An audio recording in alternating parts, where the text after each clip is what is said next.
Welcome to Too Many Podcasts, the podcast about podcasts. Now, podcasting from the Sherpa Chalet on Mount Podcastia, here's your host, Jim, the podcast Sherpa. Hey there, rebels of the Sherpalution. It's me, Jim, the podcast Sherpa, and you're listening to Too Many Podcasts, a production of Too Many Podcasts. That works. How's everybody doing? Good? Good. You know what? I haven't done this in a while, but I think it's time for a theme week. It's theme week. It's theme week. It's theme week. And this week's theme is military service. And boy, do I have a guest for you. Who's our guest today, Sherpa? His name is David Williams, otherwise known as Dave the Norseman. I think you might know about him if you've been checking out his YouTube channel or his podcast, Socially Disabled Veterans Podcast. And I had a really interesting conversation with him. And he felt that sometimes he went on a little bit too long with his answers. But I really liked the perspective that he gave about military life during his service and after his service. So I let him talk, and he's a great guy, and I really enjoyed the conversation that we had. But before we proceed, you know what I have to say. Today's podcast is brought to you by Audible, and you can get a free audiobook download and a 30-day free trial at www.audibletrial.com/Sherpa. There's over 180,000 titles to choose from for your iPhone, Android, Kindle, or MP3 player. Now that I've gotten that out of the way, let's head over to the military strategic room in the Sherpa Chalet for my conversation with David the Norseman Williams. Hey, Rebels. You better stand at attention right now because the gentleman that I'm with is a former United States Marine. His name is David Norseman Williams, the Norseman. And he has a podcast, and it's been on YouTube, and it's going to be on your favorite podcast apps called Socially Disabled Veterans Podcast. And it's not just limited to veterans, but we're going to talk a little bit about David. We're going to get to know him, and we're going to hear about his podcast. So without any further ado, welcome, David. How you doing? Hey, man. How you doing? Thanks for having me here. We're glad to have you. Now, your military career started because of a book report? Yeah. Oh, I see you read my bio. That's awesome. Yeah, I did a book report in my senior year in high school about 93 confirmed kills, and I said that's what I want to do, and I joined the Marine Corps because of that, and that's exactly what I did. So I followed through on that dream and that goal. It's funny how something gets locked into your brain and it becomes like your mission in life, and that absolutely started with that one single book report. And I had no idea before that what I was going to do. I was just some punk kid doing whatever I did. You said you had dreams of maybe being in like the French Foreign Legion or the Rhodesian National Army. So I was always a weird kid. I'm going to give you that. And I always did it was like prepper and survival stuff. Even as a kid, I had a garden and I raised some rabbits and I did those kind of things. It wasn't called prepper or survivalism back then. I don't know, maybe it was, but I didn't know it as that. It was just kind of like something cool and outdoorsy. And that's the kind of stuff I did. So in doing that, I read Soldier of Fortune and those kind of magazines. And that led me to, because there's a lot of articles about the Foreign Legion, the Legionnaires, and then the Rhodesian SAS, the Cello Scouts. There's a lot of articles about the heroism and all that coolness. So that was initially my goal, was to go do something like that. And then after 93 confirmed kills, I was like, man, the Marines are just as badass as these guys, and they're right here and they're defending our homeland. So I think that might be the way to go. And then my wife now, but she was my girlfriend at the time, all the way back to high school. Her brothers were all 82nd Airborne out of Fort Bragg. And I had to one-up that, they're all Army. I got to go to the Marines, right? I can't just go be in the Army if all her brothers are in the Army. So, so I just kind of went up that, and I ended up in the Marines, and I ended up eventually, it was not an easy road. I ended up eventually becoming a Marine sniper. And then by the time I retired, I had been through every billet in a sniper platoon, from your basic comm guy all the way up to your platoon commander, which is technically an officer billet, but I've covered every billet. I've been to every level of sniper training that the Marine Corps has to offer, from the most basic school to the most advanced. And I have taught the most basic school and the most advanced in the Marine Corps arsenal, which is like way more than I would have ever expected. All I wanted to do is like go to school and be able to go home and say, yeah, I'm a Marine sniper. But I got to do all of that and more, and in a combat zone, multiple combat tours. So, and it all started with that one little book report, 93 confirmed kills, Carlos Southcott. I should probably read that book again. I haven't read it in years. I never knew this. As a Marine, you were a Marine scout sniper. Is there something that measures your level of accuracy as a sniper? As far as shooting accuracy, we have a qualification course. We have to qualify out to 1,000 yards with the 308. We have 1,000 out to 1,000 yards with a known distance course, and then out to 800 yards with the unknown distance, which are just targets put out at random, and you have to use your scope reticle and mill them out and figure out what the range is, and then shoot on them. And they're steel targets, and if you get a hit, it's a big loud ding like a gong. So we have known distance and unknown distance. Those are the two things that measure your accuracy, and they're very calculated. And it's generally a first round hit is 10 points, a second round hit is 8 points, and you don't get a third round. So, and you need a total of 80%. So you could technically pass the whole course if everything was a second round hit, but they would wear your ass out if you passed an entire course with a second round hit on everything. So you should be getting a lot of first round hits for the most part, but you need an 80% accuracy on the range on both the known distance and unknown distance, at least at the time when I went through. But I went through sniper school years ago, so the rules change from year to year and group to group. Where were you stationed? You were stationed all over the place, weren't you? Primarily around Camp Pendleton. I mean, for most of my sniper career, it was around Camp Pendleton, and even more specifically in and around Camp Horno area, which is on the northern end of Camp Pendleton. And then I had some billet. I was stationed up at the Mountain Warfare Training Center for a while at the Mountain Scout Sniper Course. I was the staff NCO, staff non-commissioned officer in charge of the Mountain Scout Sniper Course and the Mountain Survival Course. It was the same cadre, the same collection of people. And when we weren't running sniper courses, we were running survival courses and back and forth. And then after that, I was stationed as a military advisor down in Mississippi before I retired. So, but most of my career was at Camp Pendleton, actually. I mean, not including deployments. Of course, I've been all over the world, but my actual home base, my station, was at Camp Pendleton for most of the time. Can you talk about some of your deployments? I know sometimes it's a little touchy. Yeah. I won't get anything that's sensitive, but my first deployment, actually, I wasn't a sniper. When I first came in the Marine Corps, I was infantry. And for my whole first 4 years, my first enlistment, even though my goal was to become a sniper, that doesn't always happen. Marine Corps doesn't really care what you want. They put you where they need you. So I spent most of my time in the infantry, and my first year in my battalion, we ended up in Somalia. And that was around March timeframe of 95, I believe. We were in Somalia when we pulled out all the U.S. and UNISOM forces. And that was my first combat tour.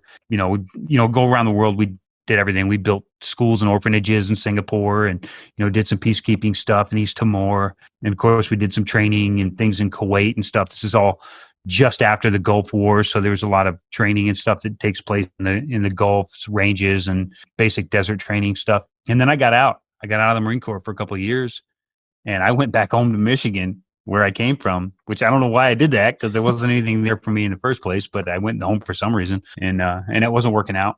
So eventually I just said, to hell with it. And I put my whole family on a U-Haul truck, and I hauled ass back to California, and I worked the exact same jobs in California. And that wasn't working out. And I linked up with a friend of mine who we served together. We were both on active duty together. We got out around the same time.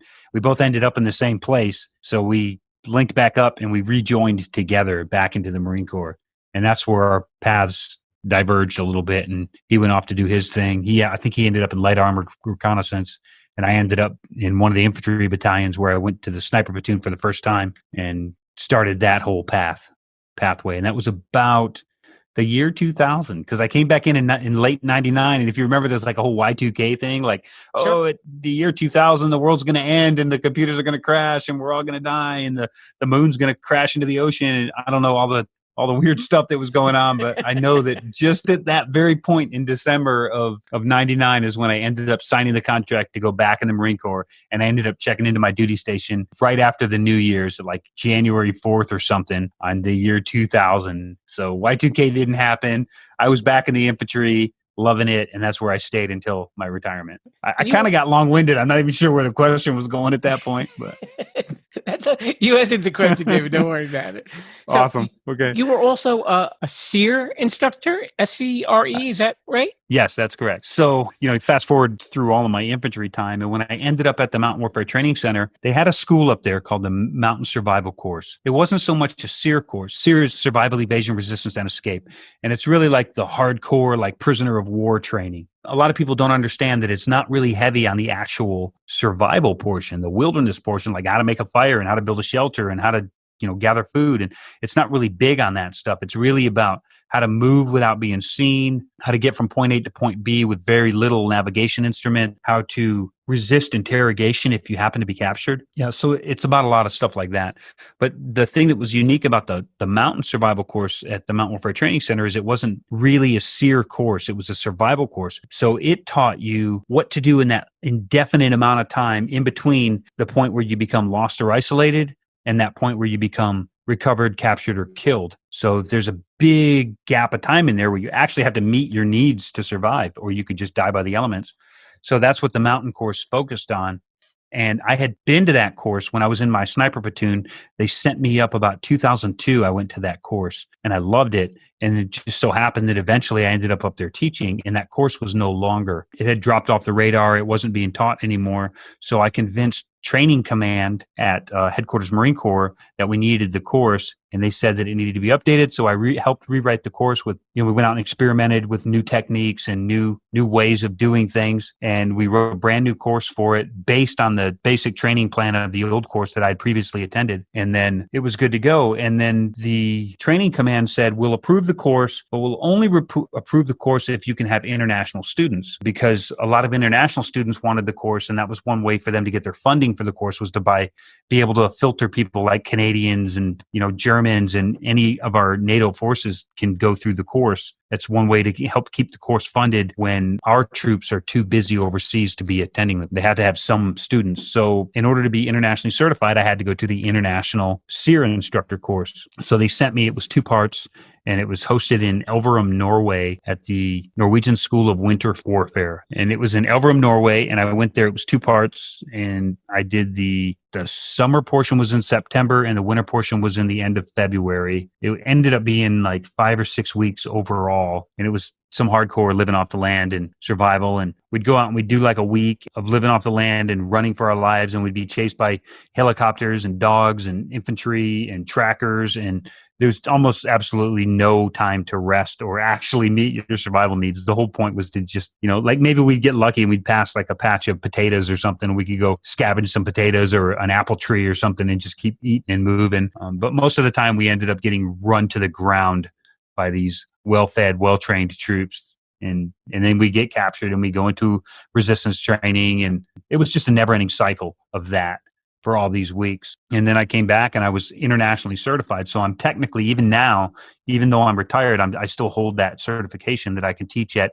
any NATO SEER instructor or SEER course in the world. I can teach in Italy or Germany or anybody that runs a NATO or a SEER course that's open to the NATO troops. But that was the whole point of me going to those schools. It wasn't so much to go to the SEER course. It was to get that certification for the school that I was currently running. And again, I got long-winded on you. And you're fine. Don't worry.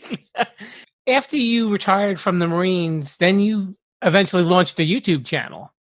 Actually, I launched my YouTube channel when I was still in the Marines. It was always, survival and outdoor stuff was always one of my driving points, even all the way back to high school. Mm-hmm. And YouTube was relatively new when I started my channel. I think I started my channel and I don't even remember. It was probably 10 or 11 years ago now. But YouTube was not what it is now. It wasn't as oversaturated. I wish that I would have been more proactive with it. But I'll tell you what, like when I first started my channel, this ought to date me right here. Most of these channels are doing fantastic right now, and they're doing all their filming on a cell phone. When I first started my channel, I was filming on a it wasn't Super 8, but it was like a high C or something. It was like the little cassette tapes in the camera. I was filming on that. And then I would have to go find a way to digitize it. Usually I would take it to work, to the media lab at work, and I could run it through a digitizer and it would make a digital file, and then I could upload that to YouTube. But all my stuff was filmed on an actual tape when I first started, which was extremely difficult when I'm trying to do workups and training and build schools and do all this other stuff. It was very difficult to find the time to film these videos and then turn them into something that I could actually upload. So I didn't put a lot of attention into it when I first started. But yeah, I've had my channel for many, many years. My original channel, which was originally, it was called Survivology 101.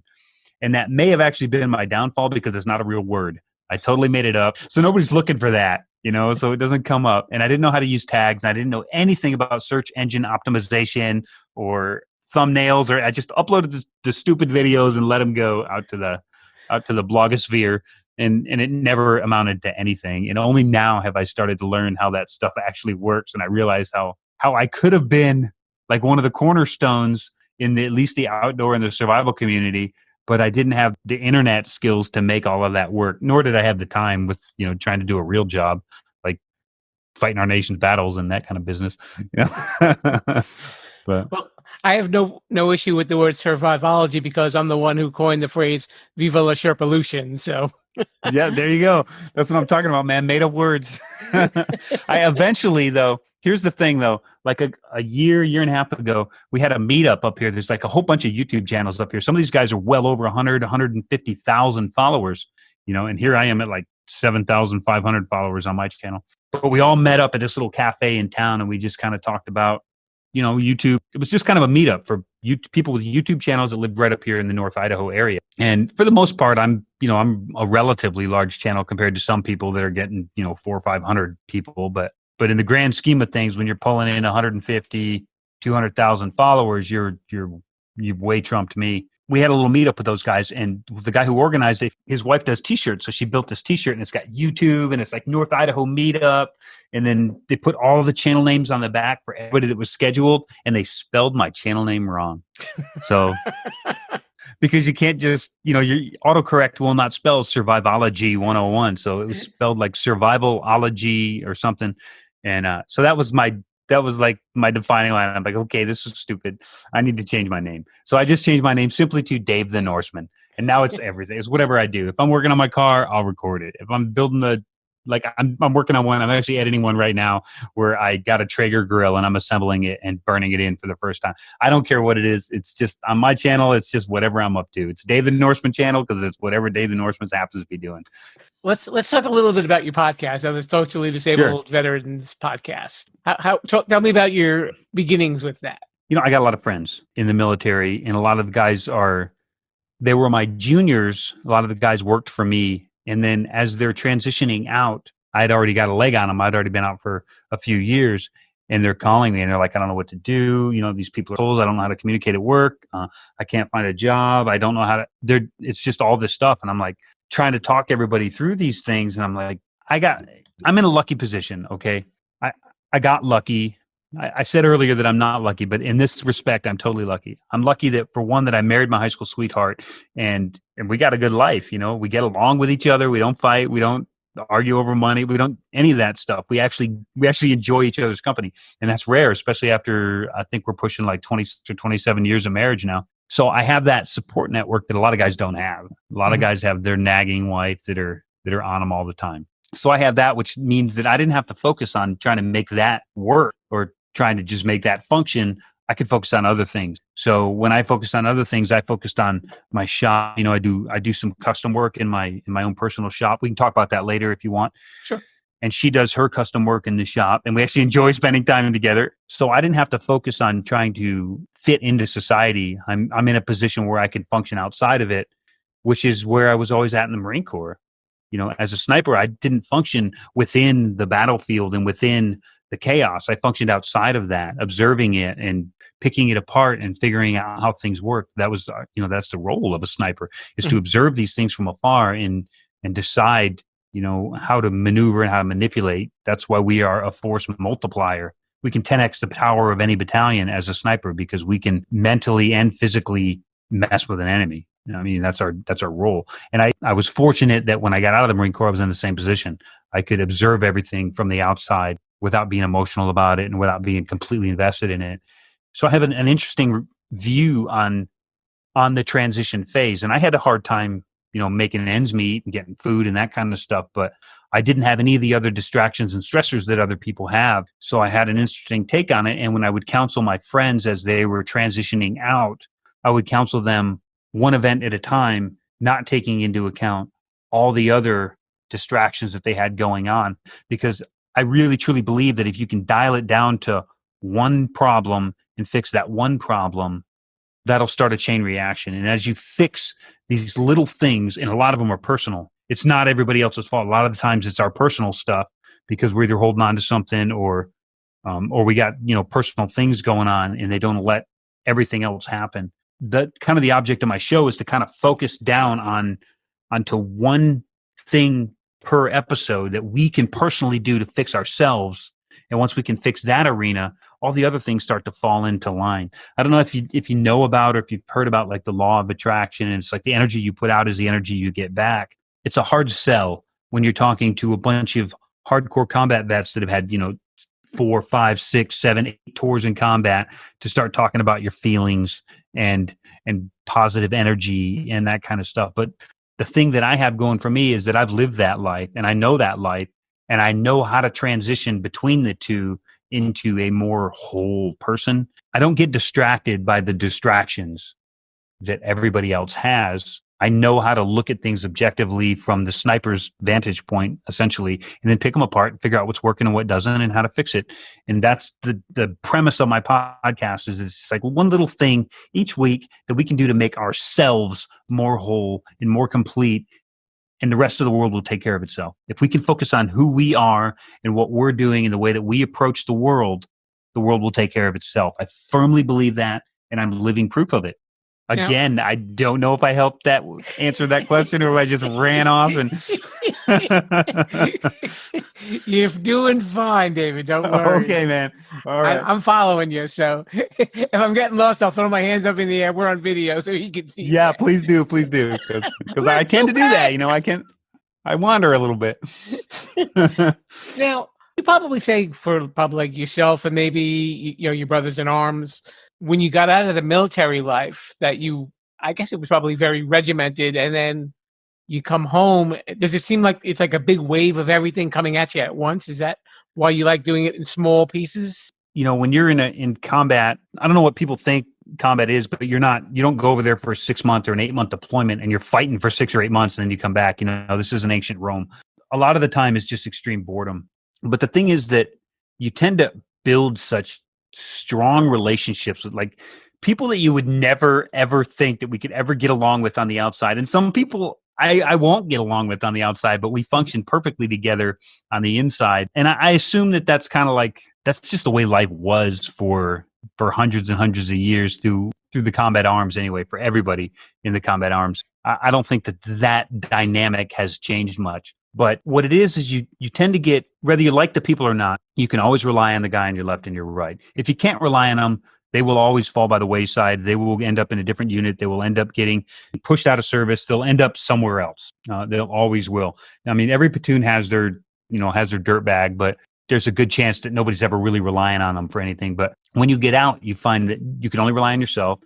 Everybody is out for number one, because I've given people my last meal out of my pack, and I've given people my last cigarette and my last dip of Copenhagen, even though I wanted it. And there's, everything I've had, if I've had a last of something, I've given it to someone else in that environment. And that's just not the type of people you meet once you exit the service. Everybody is out to stuff their pockets and then run away. And it's a really hard thing to get a hold of. I think that is the culture shock of it all. Because you got to remember that most of these people, in fact, almost all of them, the rare exception of the 32-year-old who goes to boot camp, but most everybody just came out of high school. So they went from mom and dad's house. Maybe they had a life and they were supporting their little brother and sister, but they're basically going from adolescence into this crazy world of military service. And then by the time they get out, they're grown adults. Their brains are finally matured or developed. They've had a whole bunch of experiences that nobody else can relate to. and nothing is what it seems or what it used to be. I remember when I got out the first time, I went home, because that's I went back to where I came from. And I remember calling my old buddy, like we were inseparable in high school. We did everything together. We got in trouble. I won't say we got arrested, but we got arrested together. We we did everything together. We were not good kids. And then I get out after this time and I call him and I'm like, hey man, you want to get a beer? Yeah. So he comes over and we get a beer and we sit there and we're just basically sipping a beer and staring at the wall. Like we had nothing in common. There was nothing to talk about. He's working at some shop building like fans or something. And I had already been to Somalia and back and I played soccer with kids in Singapore and I had run the cops in Thailand. And, I've got all this experience that nobody can relate to. And I never talked to him again. I think I linked up with him like last year on Facebook or something, but that was, after all that time, you just don't relate to those people anymore. We relate to our own. Yeah, you're in a very specific situation. And like you said, you have to rely on each other or else everybody's in trouble. It works at all levels. I mean, if you're at a bar, just at random bar and somebody's over there in the corner and he's drinking a Guinness and he's talking with an Irish accent, if there's another person in that bar from Ireland, you can damn sure bet those two are going to link up by the end of the night. They're drawn to each other. They just want to talk to each other about, you tend to be drawn to your own people.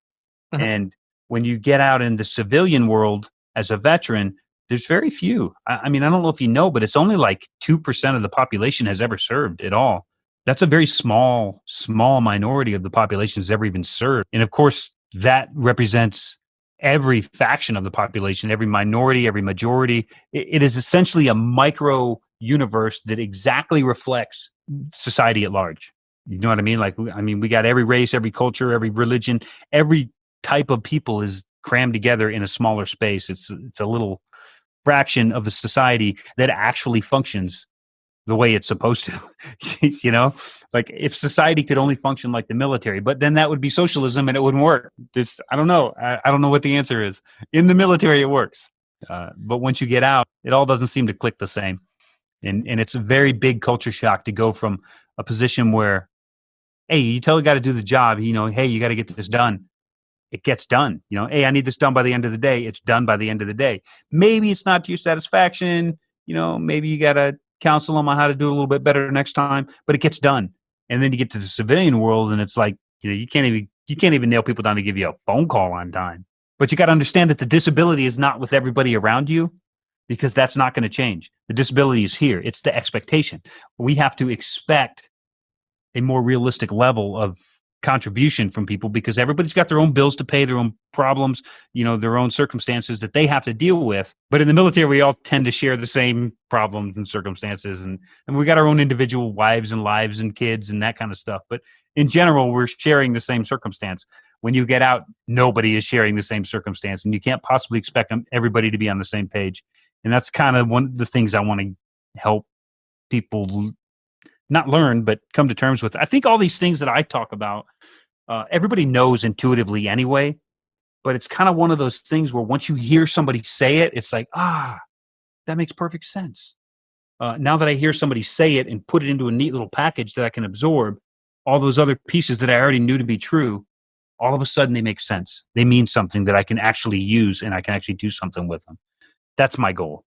Maybe I'm naive, I don't know, but man, if I can just get a couple of these veterans that are on the fence, that are contemplating suicide or worse, if I can just help a couple of those guys just understand what's going on around them, it's not them, but there's a way for them to live within that society functionally and be happy and enjoy life and just be happy with themselves. If I can just get a couple of guys off the fence, even if I do this podcast for 10 years and I save one life, then it was worth it. And a lot gets said about the returning veterans. And like you said, unfortunately, the sad truth is so many of them end up killing themselves or they end up having a lot of serious social problems with drugs or alcohol. Mm-hmm. Now, I'm going to put you in power for a second here with this question. What would you want people to know about the veterans who are coming home? What should they keep in mind when these people return? Let's look at it this way. Like you wouldn't go to the shelter and adopt a dog and bring him home and expect him to be Lassie. You would expect that they would take some would take a little bit of tenderness. It would take a little bit of care. It would take a little bit of understanding, because you don't know what that shelter dog went through before he got to your house.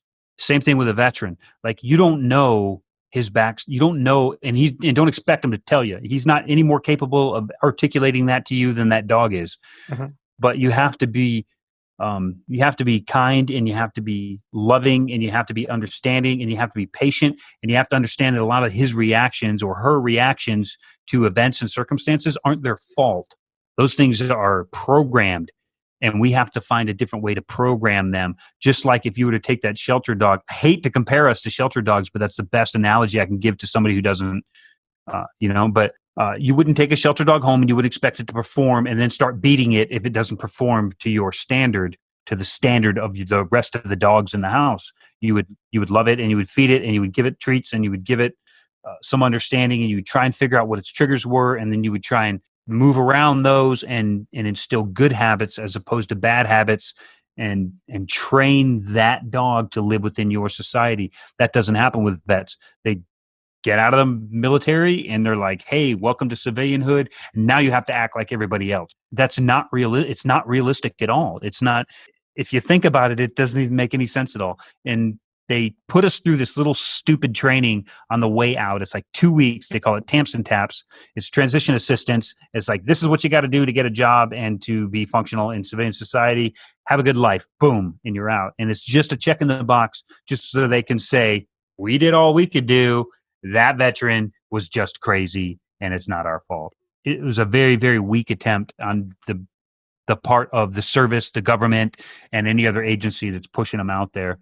And I will say the VA is doing more and more to help guys. And of course, they're starting to lift that stigma of PTSD. And, before PTSD, oh, you're just a wimp and you can't handle it and you suck and blah, blah, blah. But I think that stigma is starting to go away, and people are feeling less and less ashamed to go seek help when they have mental problems. And a lot of times those problems can be overcome. It's just a transition. That's all it is. There's a way to do the transition where it works, and there's a way to do the transition where it doesn't work. You go get a pit bull from the shelter and you take him home and he pees on the rug and you start beating him with a stick. Guess what? He's going to bite you every time, 100%. It doesn't matter what his background was. But if you want to take him home and he pees on the rug and you're like, okay, let's put him out back and let's play this game 40 times and train him. This is a different place and this has different rules. Then you'll get a different result. You do the same thing. You do the same thing we did to our boys after World War I, World War II, Vietnam, Korea. We do the same thing that we do to them after that, and we're going to get the same result. We're going to get suicides. We're going to get messed up veterans getting drunk, killing themselves with alcohol, killing themselves with drugs, beating up on civilians. It's going to be the same result every single time. But right now we have a mechanism with the internet and social media, and we have so many resources for mental health and just for information in general that there's no excuse for it. There's no excuse for it at all. And not in my opinion. There's enough resources out there that we can help our brothers and sisters. When I say our brothers and sisters, of course, I mean veterans, but they went in as children. Children at 19 years old, your brain is not developed. Your brain is not, they say, fully developed till you're like 26. At that point, you're getting out of the military, and you're one of the most critical phases of your brain development that makes you who you are is that, 20 to 26 or 20 to 24-year-old time frame where everything's starting to solidify and you're in a completely different environment. That's the kind of thing that it takes training to overcome. I don't know. It's not like they can just change. They're not who they were when they went in. Nobody ever is, with or without combat. They're not who they were when they went in, and they're definitely not the same as the people who never went in. I like to say that there's 3 types of people in the world. There are veterans. There were those that were unwilling and those that were unable. And that's it. You were either unwilling, unable, or you served. It's that. So that's, as far as I'm concerned, that's the 3 classes of people. But just because we serve doesn't mean that we're a lesser class of humanity. It just means that it takes a different set of tools to deal with them because they've been in a different set of circumstances. Military life is military life with or without combat. I don't think that you have to be a combat vet to be a little bit touched from having served. You know what I mean? Sure. And coming out, I guess it's really, your point is, it's a shared responsibility, really, between the military, the soldier themselves, and even the family that they're coming home to. It's a transition all over again in reverse almost. Yeah, and and the family's in a different place than they were too. A lot of these wives were just getting out of high school themselves when they married, and they went into a different world, you know? I mean, like my wife, we got married and 6 months later, I was on my way to Somalia and she was alone in Southern California where she'd never been before in a crappy little apartment with a newborn. And I'm on my way to Somalia and she don't know if she's ever going to see me again. Like that's a lot of stress for a young woman who just graduated high school. You know what I mean? And in the story, you know, our story isn't unique. It's very much the same across the board. That builds a lot of stress over the years. And a lot of people don't make it. You know, that's why obviously divorce is real high in the military. But those that do make it, once they graduate or retire or get out of the military, transition, that all starts all over again. I think that stepping out of the military after any length of time is exactly the same as stepping into it with a fresh marriage. You know, I think that the transition from military to civilian life is just as bad as the transition when you're first entering into it with a brand new wife and a new baby and all that kind of business. I think it's just as hard. There's not the same amount of transition help and guidance. I mean, you got good agencies out there, the DAV and the VFW, and those agencies are there, but nobody goes to them. Everybody thinks the VFW is just a beer hall for drunk old World War II vets, and the DAV is only for guys that are missing limbs. And that's just not the case. Those agencies are fantastic. And I talk with those guys once in a while, and they're really, really great agencies. And there's a whole bunch of really nice not-for-profits out there. I work with one here in Idaho called Mission 43 because Idaho is the 43rd state. And they're all about transition assistance for veterans, you know, job search and placement, small business startups. They're really, really keen on getting guys out, giving them a new mission, not a job, but getting them a new mission in life, because in the military, we function on a mission. It's a mission basis. It's like every day there's a new mission. The mission is to take out the garbage. The mission is to get this area cleaned up. The mission is to fix this vehicle. The mission is, it's always a mission. And then you get out and you have no mission. You know, like, what do I do if I don't have a mission? If my mission is to just put food on the table, that doesn't make any sense. There's no parameters, you know, there's no goal line. It's confusing, you know? So I'm trying to help give guys some techniques that they can use to basically define their own mission and their own commander's intent, you know, the final result desired, and then go execute and make it happen. And it's working for me. I am as perfect of an example. Like it could have gone left or right. I could have gone down the rabbit hole, down the homeless, vet, disabled, disgruntled, dangerous route, or completely successful CEO of a company. I happen to be riding on the middle line. I'm perfectly happy where I'm at and perfectly functional. I get along with civilians. I get along with my friends. But I'm a really good example because I could have leaned either way. And I know exactly what those tipping points could have been. And if I hadn't had my eye on the goal in the first place, the final result, then it would have been easy for me to fall off either way. You know, you're essentially walking a razor's edge the whole time. And I know a lot of guys are. And a lot of times it's just easier to just fall than it is to keep walking on that edge. Do you want to share a couple of the other goals that you were saying earlier for your podcast, what you want to do in the future? Because I know you're only a couple of episodes into your show. I basically posted 5 episodes. Episode 0 was just kind of an introduction into me. And then I've got episodes 1 through 4 are posted. And then and they post every Monday morning. I post at 3 a.m. on California time. I'm in Idaho, but we're on the same time. So I say California time. But let's not confuse it. I'm not in California. I don't ever want to make that mistake. I left that place. But yeah, I post at 3 a.m. California time on Monday mornings so that they're posted and ready for everybody from East Coast to West Coast for their little drive to work. So they got a little bit of motivation. And basically the layout of my podcast is just, I give the daily mantra. And I think mantras are very, very important to have a single goal or that single mindset through each week. And it seems like I'm going to waste a whole week thinking about this one little thing. But the truth of the matter is you waste a whole week thinking about nothing. Let's focus on one good positive thing each week that'll get us through it. And then next Monday we start again and focus on another thing. The gist of the podcast is we talk about how that mantra would be a benefit through the course of the week. The kind of the goal of it is just to let's just live this one mission at a time. And I'll give some homework sometimes like, hey, how about this week we do this, and how about this week we find as many things as we can just to be grateful for, just to give gratitude. Like no matter how bad it is, just this week, just this one time, let's just find something to be grateful for. And let's see how that changes our week just by focusing on the positive instead of the negative. Like, yeah, I know it's bad. I know my car broke down, but hey, I'm grateful it ain't raining. Always there has to be something. But if you just let's put our effort into that. So I give a little bit of, sometimes I give a little homework like that, like, hey, this week, let's just try and do this.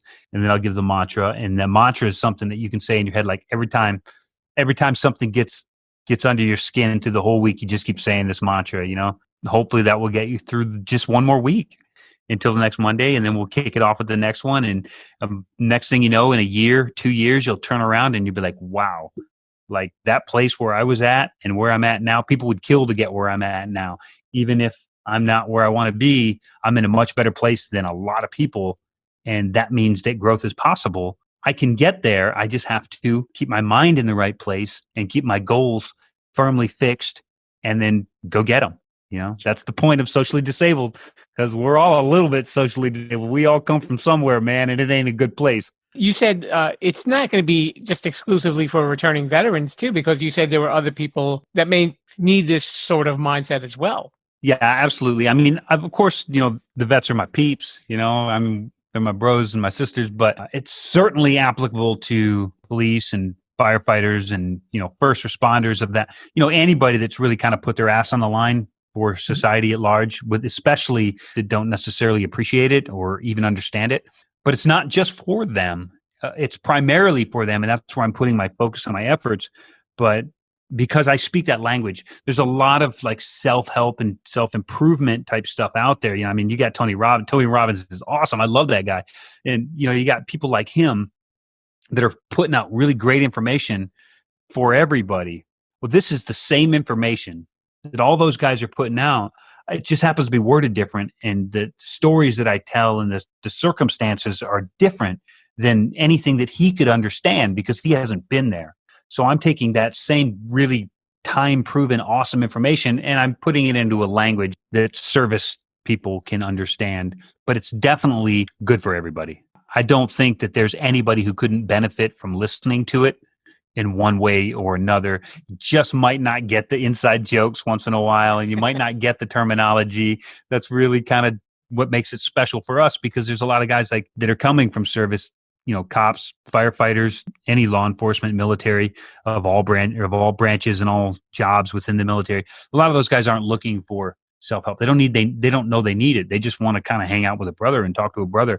And that's what this is. This is a conversation with a brother that happens to know what's going on around him.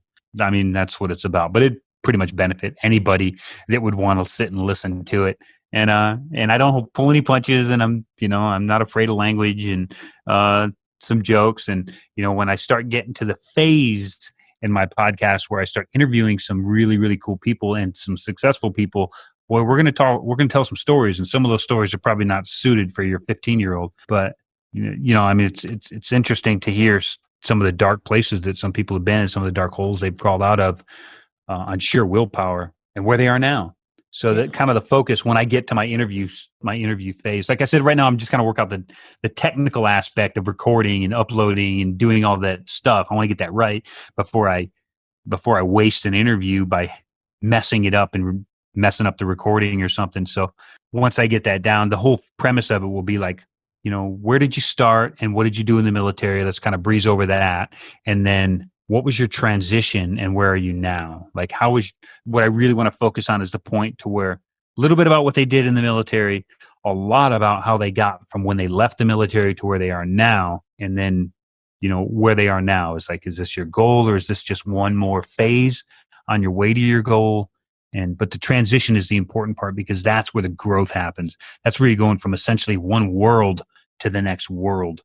That's the hard part to overcome. You can transition into a ditch as a homeless vet, or you can transition to the CEO of a Fortune 500 company, or into being a congressman, or running 7 businesses. I mean, you can transition any way. We all essentially walked out that door with the exact same resources, the exact same abilities. And then what made one person more successful than the next? Let's figure it out. Let's find out. Well, we want everybody to listen to your podcast. What are some of the podcasts that you like to listen to? I probably listen to the same podcast everybody else does. I love listening to Gary Vee, of course. I listen to Tony Robbins, but I don't listen to his podcast. He's got like a bunch of little bits and pieces that come out all the time. As far as podcasts, Ruben Chavez has the Think Grow podcast. That's a really, really good one. And he gets sometimes it's above my head. Like he gets some scientists and some doctorates. And I mean, he gets some really, really smart people on there that I can't quite comprehend. I of course love, like everybody loves, Joe Rogan Experience. I mean, I don't know if you can listen to podcasts and not enjoy JRE. And then I love this survival podcast with my friend Jack Spirko. I've got some buddies who just started a new podcast actually for long range shooters. If you're into the sniper thing, the Modern Day Sniper. And that's a really good podcast. Kalen Wojcik, who's a leader in the industry now. And he was one of my good friends from long ago. Actually had his knee taken out in Fallujah, and it forced him to end his military career early and then venture out into the civilian world. So he's got a podcast now with some other gentlemen, and they talk about decoding all the mystery behind long range shooting. They're doing a good thing for a lot of people that don't have the benefit of going to sniper school. And I like podcasts. Anyway, I just sometimes I'm just like interested in something, and I'll just go into one of the Podbean or Apple Podcast or something. I'll just type in something and see what comes up and just click on it. And if it sounds good, if it's got good, clear audio, I'll generally listen for a little while, because I can pipe that stuff right into my VA hearing aids, and I can be walking around the store and nobody even knows, and I'm listening to podcasts or listening to music. And day to day, who knows, man? I listen to everything. But I'm kind of a strange cat. I'm telling you, I listen to everything. I listen to beauty podcasts. I listen to how to apply eyeshadow. I don't care, man. Somebody's talking, I'll listen. You never know. You never know what door you're going to walk through and actually learn something. That's like right. I'm never closed to learning anything from anybody. I will try anything. I literally went to a basket weaving class a few weeks ago. I'm not lying. I did. I weaved a basket. We have a portion of the show, and it's called Shameless Self-Promotion. Shameless self-promotion. And this is the part of the show where you get to tell everybody how they can get in touch with you and follow you on social media. Awesome. I am a big fan of shameless self-promotion. Okay, so my shameless self-promotion would be, for starters, when I got out and I made ends meet by building stuff in my shop, a skill that I developed through my latter half of my Marine Corps career, and that is I make custom knives. And my wife makes a lot of really, really, really high-end, nice handmade leather gear. And we sell that at survivalhardwarellc.com. That's our shop, Survival Hardware. And, most of the metal is made by me. Most of the leather is made by my wife, although we both kind of go back and forth through the whole ordeal. And it's amazing. And it's just one of a kind, awesome handmade goods, survivalhardwarellc.com. I also have the Socially Disabled Veterans podcast coming at you from my bunker in the Hoodoo Valley of Idaho. And you can check that out at any podcast feed platform, as well as YouTube. If you would like to see my beautiful mug rambling at you from my bunker, you can do that on YouTube at Socially Disabled. And then I have my other YouTube channel, my actual real YouTube channel that I've actually had for a long time, and that would be Dave the Norseman. And then, of course, anytime if you want to get a hold of me, or you see me on any of these random platforms and you want to get a hold of me, you can always contact me at sociallydisabled03xx@gmail.com, and I will answer whatever question you throw at me. And of course, Socially Disabled and Dave the Norseman at Facebook, Instagram, Twitter, whatever. We're pretty easy to find. But I have those pages for both Socially Disabled and Dave the Norseman and Survival Hardware, and we're pretty much everywhere. When I say we, I'm talking about me and my wife, but mostly me on most of those things. My wife is just Survival Hardware. So, yeah, okay, that's about all the promotion I can possibly do. So, okay. Well, before I let you go, I'd just like to say thank you for your service to your country, and also for the service that you're providing to the folks that are coming back from overseas or wherever they were stationed or deployed, to help them transition as well as you've transitioned. It was my pleasure. I thank you for having me. My service was always my pleasure. My service now is my pleasure. I figure if I learned a few things, the government probably paid for me to learn them, and I might as well give it away. They've already been paid for, so if I give them away, then I'll get them back. It's just how it works. Yep. Well, his name is David the Norseman Williams, Socially Disabled Veterans Podcast. Be sure to check it out. Thanks so much. And now it's time for Sherpa Suggestions.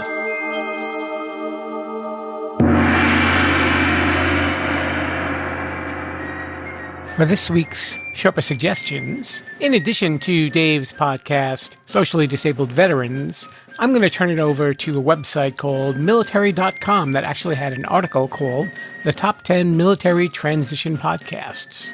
And we have Success Vets with Byron Chen, Command Your Business with Scott Fussell, Veteran on the Move with Joe Crane, The Military Entrepreneur Show with Dan Evans, Military Veterans in Creative Careers with Justin Sloan, Jennifer Marshall, and Trevor Scott, Lead Like a Marine with Frank Gustafson, In the Trenches from Tom Morks, The Military Wallet Podcast by Ryan Guina, The Veteran Transition Podcast with Craig Mayville, and Mentors for Military Podcast with Scott Kinder, Rudy Lindsay, Mike Pritz, Kat Kalin. And a special thanks to all of you who are currently in the military or those of you who have previously served in the military for your service. I have to ask one little thing. Don't ask me to drop and give you 20 because you may actually want to give me that 20 back.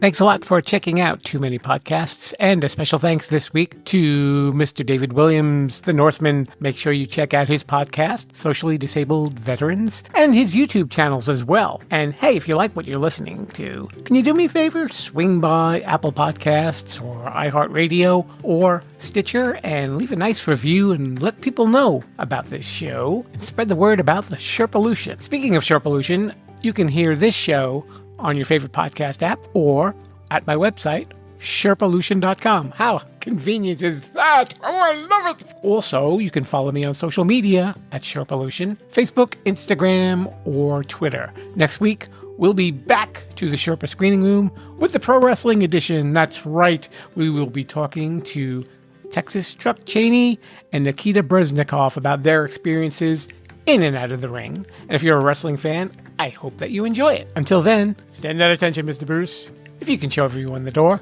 Thank you, sir. Viva la Sherpalution. Bye. Thanks for listening to Too Many Podcasts. Please disperse. You can go home now. I said you can go home now. Viva la Sherpalution. Viva la Sherpalution. Oh. Yeah, I'll come back now, you hear?